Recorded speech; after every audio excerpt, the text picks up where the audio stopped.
Фейкова непохитність Росії. Маємо для вас дві новини. Почнемо з поганої. Росія все ще існує.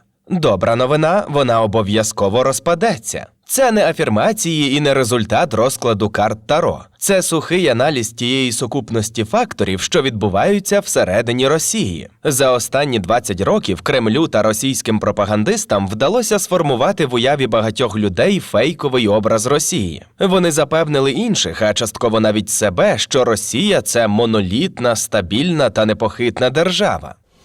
As you know, some have called you a czar. Ну і що? Попри величезні розміри країни, всі внутрішньоросійські процеси абсолютно контрольовані. Кожна блоха, яка з'являється у вуличного пса в Урюпінську, одразу потрапляє на облік ФСБ, і кожен її укус санкціонований Кремлем. Насправді ж, Росія нагадує величезне дерево, яке зовні виглядає звичайно, а всередині трухляве і хворе. Країна має багато внутрішніх проблем і больових місць, які накопичувалися роками з самого початку її існування. Влада не намагається їх вирішувати або ж просто не здатна це зробити. Натомість Кремль старанно маскує і консервує проблеми, щоб вони не були такими очевидними. Проте вони нікуди не поділись і створюють передумови для неминучої дезінтеграції Росії. У цьому відео ми розкажемо, яким може бути кінець сучасної Росії та пояснимо, що саме його спричинить. Розпочнемо ми з історичної ретроспективи. Адже вади сучасної російської системи закладені ще 30 років тому. Історичні передумови розпаду Росії. У 1988-му в СРСР розпочався так званий парад суверенітетів, який запустив завершальну стадію розпаду червоного гіганта. Радянські республіки та автономії у їхньому складі почали одна за одною проголошувати свій суверенітет. Російська Радянська Федеративна Соціалістична Республіка прийняла відповідну декларацію в червні 1990-го, а далі її очікував свій власний внутрішній парад. За короткий проміжок часу 13 автономних республік у складі Радянської Росії оголосили про свій суверенітет, а ще 6 автономних областей підвищили свій статус до республік. Як не дивно, центральна влада Росії не перешкоджала прагненню своїх суб'єктів до суверенітету. Очільник Верховної Ради РРФСР Борис Єльцин навпаки заохочував автономні республіки до подібних дій. У серпні 1990-го він виступив в Уфі з промовою, де заявив: «Беріть стільки суверенітету, скільки зможете проковтнути». Частково це був елемент політичної гри Єльцина проти Горбачова з метою підірвати владу останнього і остаточно добити напівмертвий Радянський Союз. Проте це не скасовує факту, що автономні республіки дійсно хотіли більшої самостійності, та слова Єльцина були для них одним з численних аргументів «за». Для автономних республік прагнення суверенітету було логічною реакцією на історичні образи та несправедливе становище в СРСР і Росії зокрема. Населення цих республік були одними з головних жертв депортацій та репресій. Попри статус автономних, республіки не мали можливості проявляти жодної автономії, не могли розпоряджатися своїми економічними ресурсами, майже не мали представництва в союзних органах влади та навіть були обмежені у використанні своєї рідної, національної мови. Вони сприймали проголошення суверенітету як шанс змінити статус-кво в умовах ослаблення центру. Це бажання остаточно сформувалося у другій половині 80-х років. У цей період радянська влада дозволила гласність та зняла табу на низку тем, серед них етнокультурних. Мови, що раніше витіснялись, почали відроджуватися, з'явилися національні рухи, газети і книги. Ідеї самовизначення стали популярними, населення автономних республік відчуло себе повноцінними націями, не гіршими за інші повноправні республіки СРСР. Суверенітет був для них певною гарантією, що вони зможуть зберегти свою ідентичність, зменшивши вплив Москви на себе. Наприклад, будуть чинити спротив русифікації та мати власні ненав'язані центральною владою символи. Крім етнокультурних факторів, були ще й суто економічні. Деякі республіки мали власні природні ресурси та підприємства. Однак фактично працювали вони не на місцеве населення, а на центральну владу. Люди більше не хотіли ділитися прибутками з центром без впливу на розподіл доходів. Суверенітет був можливістю залишати більшу частку грошей на місцях і жити по своїх правилах. Федеративний договір і перші прояви сепаратизму. Розпад Радянського Союзу певною мірою заклав основи для майбутньої дезінтеграції Росії, адже в її складі опинилися автономні республіки, які щойно задекларували своє прагнення до суверенітету. Хоча варто зауважити, що під суверенітетом вони не мали на увазі повну незалежність від Москви. Йшлося про рівноправне співіснування та наявність власного курсу розвитку. Втім, нова влада Росії розуміла, що навіть така позиція республік є підґрунтям для подальшого сепаратизму, а країна здебільшого тримається на чесному слові та страху перед невідомим. Російська влада мала у найкоротші терміни створити хоч якийсь юридичний каркас для існування країни, щоб Росія не посипалась як СРСР. Так з'явився Федеративний договір – документ, що мав юридично склеїти нову Росію. Договір уклали 31 березня 1992 року. Але він не був єдиним для всіх, його поділили на 3 частини. Одна для республік, інша для країв та областей, ще одна для автономних округів. Так Росія стала на папері асиметричною федерацією, де кожен мав різні права. А де різні права, там і різні очікування. Федеративний договір узаконив той самий суверенітет, якого республіки домагались. Вони отримали більше, ніж решта суб'єктів – власну конституцію, символіку та державну мову. У певних питаннях, як економіці чи використанні природних ресурсів, вони мали спільну компетенцію з центром, але права Москви були обмежені. Центральна влада повинна була йти на такі поступки, щоб отримати свою вигоду. Росія формально не розпалась. Сепаратизм на деякий час приглушили. Особисто Єльцин виграв для себе політичну передишку і змогу сконцентруватися на боротьбі зі своїми політичними опонентами. Але формула трошки автономії, трошки централізації була нестійкою з самого початку. Підводний камінь був у самому механізмі. Хтось мав більше прав, хтось менше. Наприклад, один суб'єкт міг розпоряджатися своїми податками, а інший – ні. Це спричинило правовий хаос, який Москві довелося довго розгрібати. Через поспіх документ був далекий від ідеального. У текстах договору були формулювання на зразок «республіка», «держава у складі РФ». Саме до цього пізніше апелювали ті, хто хотів більшої незалежності. Москва фактично підписалась під тим, що Росія не моноліт, а зібрання різних суб'єктів із різними цілями. Центральна влада слабко впливала на те, що відбувається в регіонах. Губернатори та президенти республік стали незалежними правителями, які не підчинялися Москві. Тобто Кремль начебто стабілізував ситуацію, але не вирішив фундаментальні проблеми. Навпаки, він створив нові зони невизначеності, які могли в будь-який момент дати про себе знати. Довго чекати не довелося, проблеми вилізли відразу. Республіки Татарстан та Ічкерія відмовилися підписувати федеративний договір. Їм було недостатньо обіцяного суверенітету, вони хотіли повноцінної незалежності від Москви. Кожна республіка вирішила досягти цієї мети по-своєму – дипломатичним і військовим шляхом. Татарстан – держава у державі.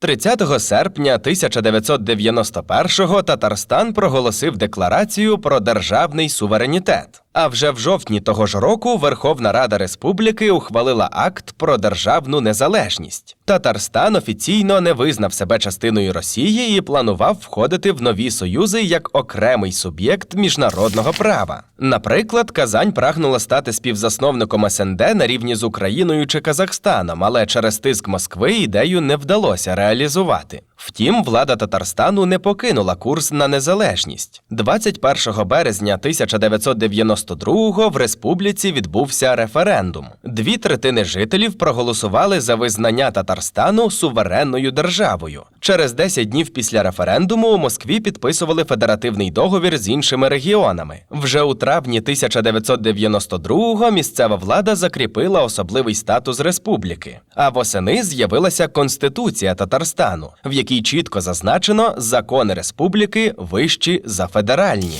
Відокремленість від Росії Татарстан показував не лише на папері. У 1993-му республіка проігнорувала референдум щодо нової Конституції РФ. Участь у голосуванні взяли менше 20% населення. Вибори до Держдуми і Ради Федерації так само проігноровані. Татарстан де-факто випав з російського правового поля, але ненадовго. Після економічної кризи та політичного тиску з боку Москви президент Татарстану Мінтімер Шаймієв пішов на компроміс. 15 лютого 1994-го Казань і Москва підписали договір про розмежування повноважень. Татарстан отримав унікальний статус асоційованої з РФ держави. Казань користувалась преференціями до кінця 1990-х. Республіка мала занижені податкові відрахування, економічні пільги та самостійність, що дозволило поставити свої інтереси на перше місце. Восени 1999-го парламент навіть проголосував за перехід татарської мови на латинку. Щоправда, рішення не реалізували. Але з приходом до влади Путіна в 2000-х роках усе змінилося.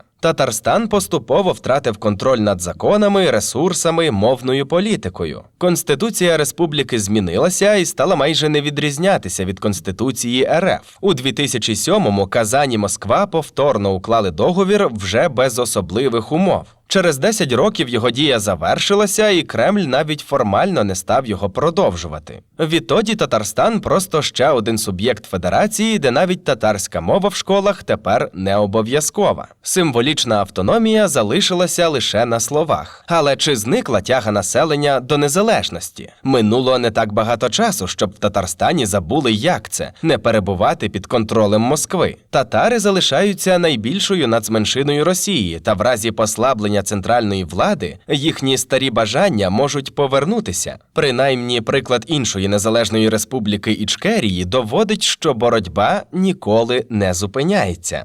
Ічкерія – трагічна історія незалежності. Чечено-Інгушська республіка заявила про свій суверенітет в 1990-му, але на відміну від інших прагнула справжньої незалежності. Перш за все завдяки національному чеченському руху на чолі з Джохаром Дудаєвим. Россия сегодня это Карфаген, который должен быть разрушен.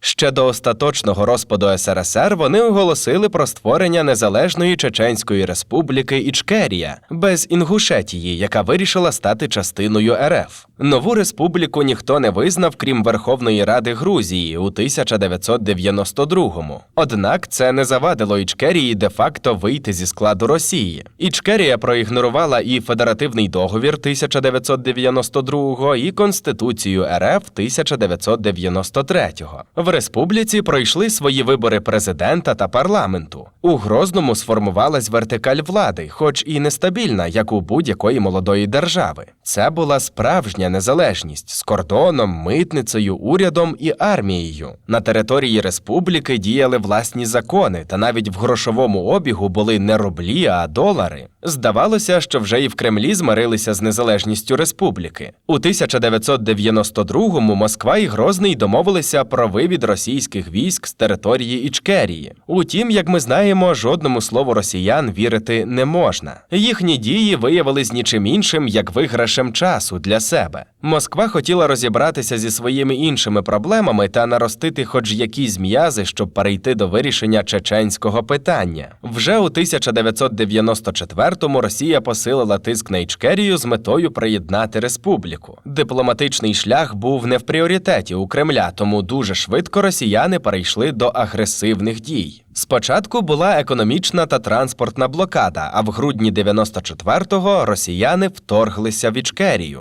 Вони були настільки впевнені у собі, що російські генерали обіцяли захопити Грозний за лічені години. Але розум ічкерійських командирів, наявність радянського озброєння та, головне, запеклий спротив народу зробили свою справу. За 2 роки війна закінчилася поразкою Росії, та сторони підписали Хасавюртівські угоди, згідно якими Ічкерія не визнавала себе частиною РФ, а Москва не визнавала її незалежності. Усе зависло у правовому вакуумі, але сторони розуміли, що це лише пауза перед новим етапом війни. У 1999-му Росія розпочала новий військовий наступ – Другу Чеченську війну. Цього разу Кремль розумів, що йому протидіє серйозний супротивник, тому відразу розпочав з системного терору. Тотальне знищення Грозного, хаотичні бомбардування, жорсткі фільтраційні заходи та масові вбивства. Як наслідок, вже у 2000 році над парламентом Ічкерії окупанти підняли російський прапор. Далі відбулася так звана чеченізація конфлікту. Москва усвідомила, що навіть після військової перемоги вона не здатна підкорити місцеве населення. Тому вони пішли іншим шляхом – купили окремих представників місцевої еліти. Замість прямого управління Кремль зробив ставку на клан Кадирових. Умови були прості – ви лояльні до Москви, вам дають дотації, вплив, автономію. Але неофіційно. На папері Чечня – звичайний суб'єкт федерації, а у реальності це майже незалежна місцева диктатура з власною армією, прапором і цілями. Там не діють загальноросійські закони і все вирішується бажаннями лише однієї людини – Рамзана Кадирова. Умовна стабільність цього регіону тримається на грошах і терорі клану Кадирових. Зникне одна з цих умов, особливо гроші, і про спокій в Чечні можна буде забути, як і про її лояльність Москві. Що стосується Ічкерії, то у неї досі існує уряд у вигнанні, а їхні прихильники активно воюють на боці України проти російських окупантів. Верховна Рада України в 2022-му навіть визнала Чеченську Республіку Ічкерія тимчасово окупованою територією. Багато чеченців присвятили своє життя боротьбі за незалежність Ічкерії. Та можна не сумніватися, що вони відразу скористаються нагодою повернутися додому, як тільки вона випаде. Кейси Татарстану та Ічкерії є основою для першого сценарію розпаду, який запуститься через вихід національних республік. Його тригером може стати будь-що – нова мобілізація, погіршення економічних умов, втрата керованості у Кремлі або ж бажання самоідентифікації. Дагестан, Саха, Башкортостан, Тива, Татарстан, Ічкерія та інші вже мають свій досвід, свою культуру і своє уявлення про справедливість. Ситуація повертається на початок 90-х, і республіки заявляють про відновлення суверенітету, переосмислення статусу або право ухвалювати рішення, виходячи з інтересів народу республіки. Формально вони можуть залишатися в РФ, але будуть проводити по-справжньому незалежну політику. Регіони Росії хочуть самостійності.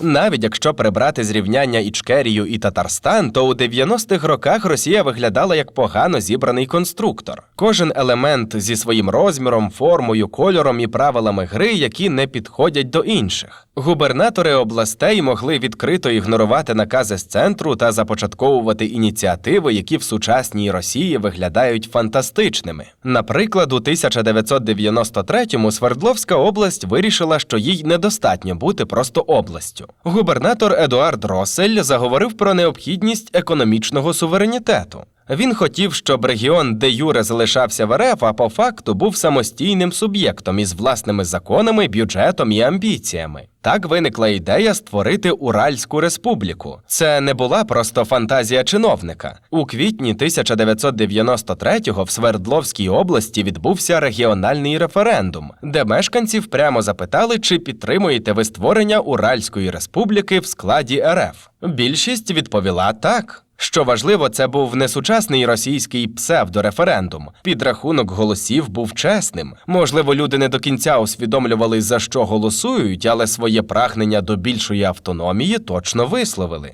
Москва робила вигляд, що нічого не сталося, і це безневинні забавки. Але коли місцева влада заговорила про власну валюту, зовнішні зв'язки і пріоритет місцевого законодавства над федеральним, реакція не забарилась. У листопаді того ж року Єльцин розпустив місцеву раду. Росселя звільнили, а республіку ліквідували. Втім, центральна влада не могла ліквідувати прихильність населення до Росселя. Тому вже через 2 роки він повернувся в крісло губернатора. Просто грав тепер за московськими правилами. Але Уральська республіка залишилась символом того, як можуть спалахувати подібні ідеї, якщо Кремль втрачає уважність. Це приклад другого сценарію розпаду у зв'язку з колапсом центральної влади. Після серії політичних ротацій або раптової зміни керівництва Москва перестає бути координатором. Центр не дає вказівок регіонам або вже не має ресурсів для їхньої реалізації. У частині регіонів починають діяти без погодження, тому що очікувати на рішення з Москви не доводиться, та й минулих важелів впливу вже немає. Умовна вертикаль переходить у горизонталь. Губернатори комунікують між собою, а не з центром. Загалом прояви сепаратизму були настільки звичною річчю у 90-х, що ці новини в Росії звучали так часто, як зараз герой СВО повернувся додому і когось вбив. Ось лише короткий перелік таких епізодів. У республіці Саха, яку росіяни за колоніальною звичкою називають Якутія, хотіли контролю над покладами алмазів. Вони не бажали ділитися з Москвою, тож вибивали для себе преференції у вигляді робочих квот для місцевих і зменшених відрахувань до центру. А у Конституції республіки навіть написали «Саха є суверенною державою». Башкортостан намагався копіювати сценарій Татарстану, прийняв власну конституцію, створив окрему економіку і прагнув більшого контролю за нафтовидобуванням. У республіці Комі теж не сиділи тихо. Там розробляли концепцію Федерації народів Півночі. Сибір пробувала на словах об'єднатись у щось цілісне, адже місцеве населення завжди сприймало себе по-особливому. У Калінінграді час від часу з'являлись розмови про особливий статус. Мовляв, вони ближче до Європи, ніж до Москви, тому їм потрібен особливий статус. Вже під кінець 90-х Російська Федерація почала потихеньку потріскувати. Але проблема була не в федералізмі, а в керманичах країни. Адже сам федералізм навпаки дозволяє ефективно керувати великою країною з різноманітним населенням, дає територіям певну автономію, враховує культурні особливості, знижує напруження між національними меншинами та їхніми сусідами, сприяє демократичному врядуванню. До речі, в унітарній державі Україні федералізм якраз присутній, але реалізується він в інший спосіб. Не через підвищення суб'єктності регіонів, а через децентралізацію влади. Припустимо на хвилинку, якимось дивом в Росії прийшли до влади розумні та адекватні люди, які прагнуть зберегти цілісність своєї країни замість відтворення колишньої імперії. Тоді б ми бачили не агресію проти сусідніх держав, а спроби побудувати реальну федерацію, яка лишає регіонам та етнічним групам досить свободи та перетворює різноманітність із джерела загрози на цінний ресурс. Проте в Росії ніколи не йшлося про єдинство через свободу та сильне самоврядування. Центральна влада ніколи не була здатна врахувати інтереси регіонів. Наприкінці 90-х в Кремлі оцінили загрозливість свого положення та зрозуміли, що якщо так піде далі, довго утримувати країну не вийде. Тому з початком нульових розпочався абсолютно новий курс. Курс на придушення самостійності та волевиявлення. Знищення Російської Федерації.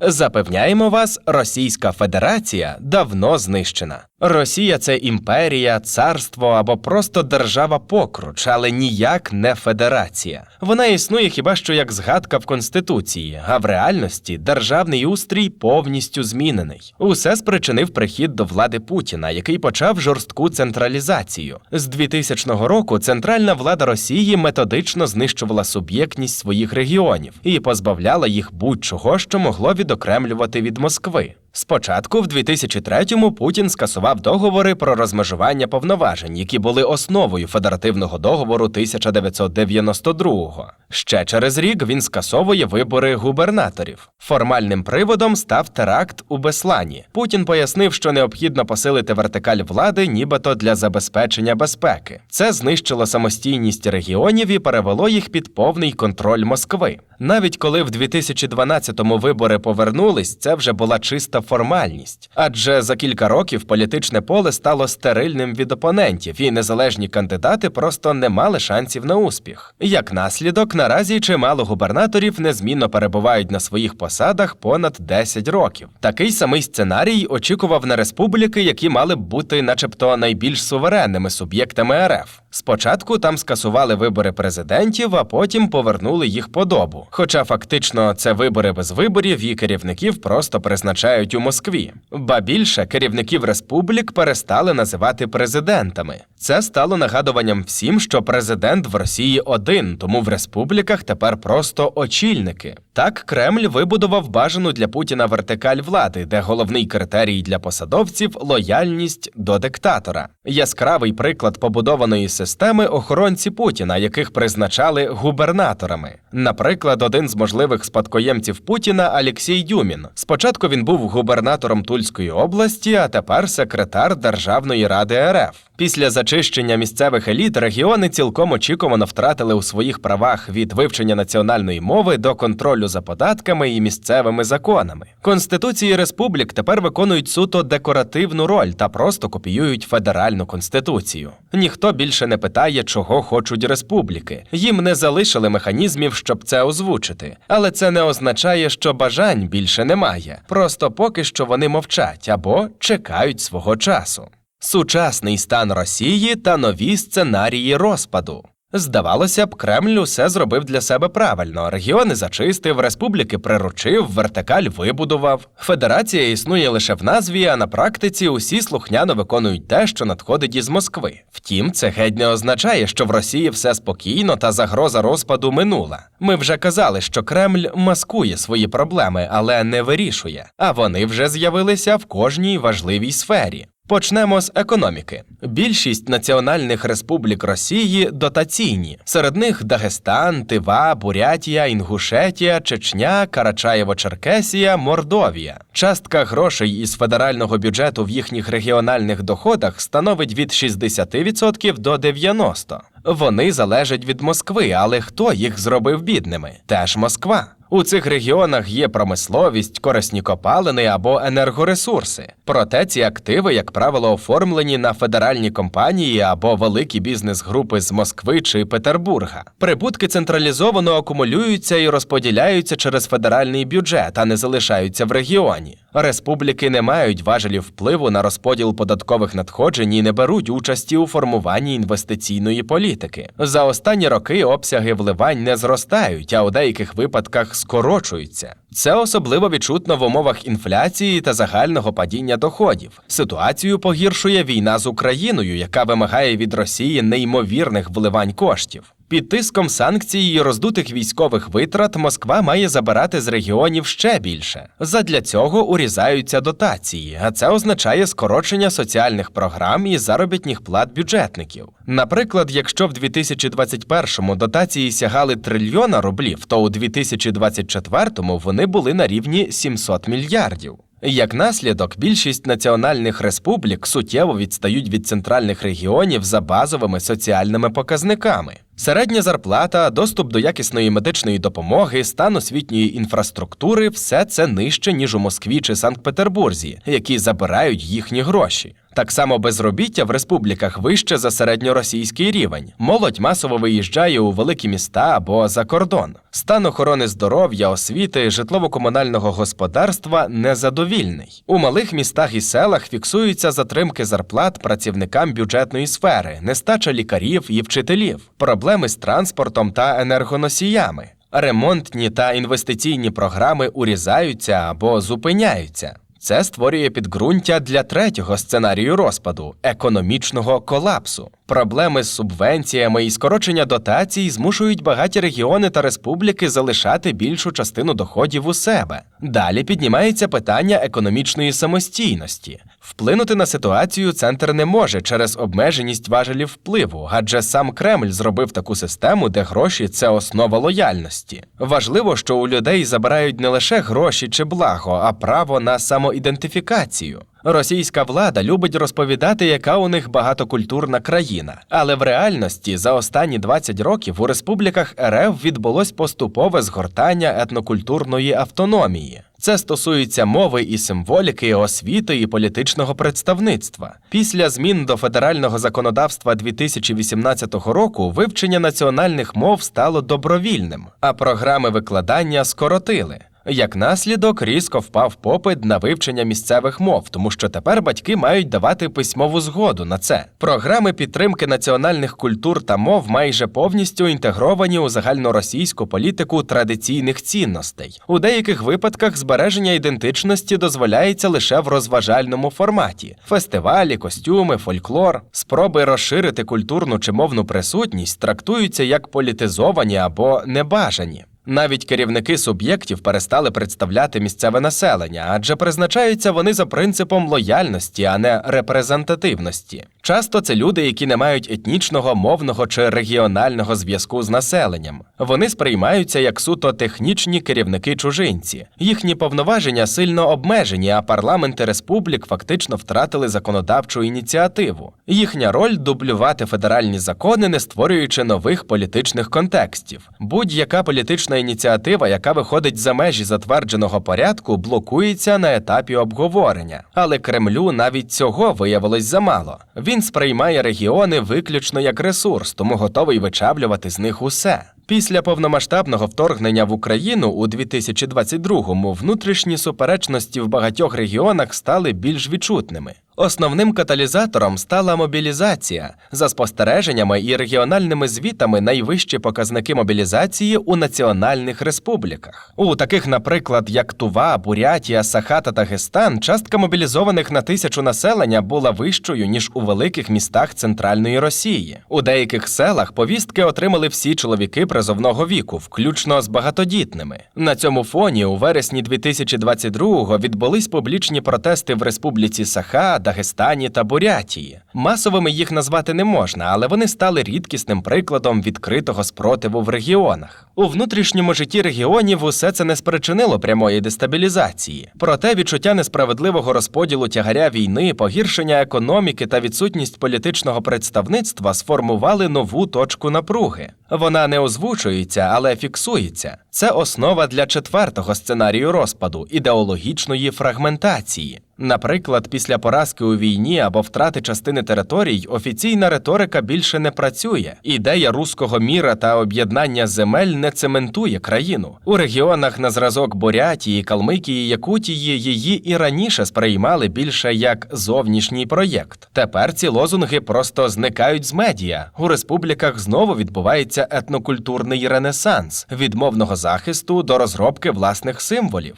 Це ще не незалежність, але вже не інтегрованість. Розпад сучасної Росії – це не обов'язково революція чи розрив країни на купку маленьких шматочків. Дезінтеграція РФ буде проходити неспішно, поки всі описані нами проблеми не наберуть критичну масу. Коли ж кожен фактор накладеться один на одного, запуститься сценарій розпаду. І якщо вам здається, що Кремль в жодному разі не допустить розпаду, то згадайте 2023 рік і бунт Пригожина. Ті події показали, що російська система гнила і не здатна реагувати на неочікувані виклики. Силові структури різко колапсують, підтримки центру у регіонах немає і влада просто ховається. Це, до речі, приклад останнього, 5-го сценарію розпаду – дестабілізація через внутрішній силовий конфлікт. Після затяжних невдач на фронті, втрат територій або різкого загострення політичної боротьби у верхівці. Сучасна Росія багато в чому тримається на силових структурах. Вони забезпечують терор населення, бізнесу та контроль над регіонами.